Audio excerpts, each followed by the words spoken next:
আসসালামু আলাইকুম। আমি আপনাদেরকে যেটা দেখাতে চাচ্ছি বা বুঝাতে চাচ্ছি সেটা আপনারা বুঝতে পারছেন বা বুঝতে পারেননি তা জানি না।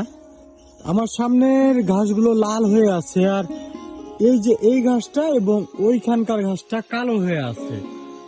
দেখেন, এই ঘাসটা কালো হয়ে আছে এবং এই ঘাসটা কালো হয়ে আছে। আশপাশের ঘাস কিন্তু লাল হয়ে আছে। এটা থাকার কারণটা কি আমি আপনাদেরকে দেখাই বা আপনাদেরকে বলি, তাহলে আপনারা বুঝতে পারবেন। তো এই যে এই ঘাসটা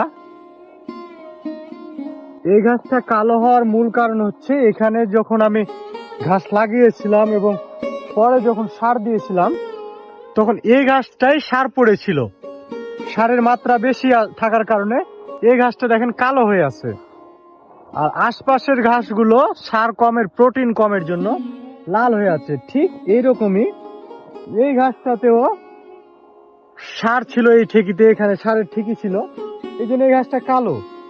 বাকি ঘাসগুলো লাল হয়ে গেছে। এটা মূলত যখন আপনি ঘাস লাগাবেন বা ঘাস কাটবেন, তারপরে আপনাকে গোবর সার দিতে হবে বেশি বেশি করে। গোবর সার না দেওয়ার ফলে এরকমটা হয়। তো আপনারা যারা ঘাস চাষ করছেন তারা এই জিনিসগুলো লক্ষ্য রাখবেন, কারণ এই জিনিসগুলো আপনি যদি লক্ষ্য না রাখেন তাহলে আপনার ঘাস চাষ করা হবে, ফলন আসবে না ভালো। তো অবশ্যই আপনারা এই দিকগুলো লক্ষ্য করবেন, আর ঘাসের জমিতে বেশি বেশি গোবর সার দিবেন।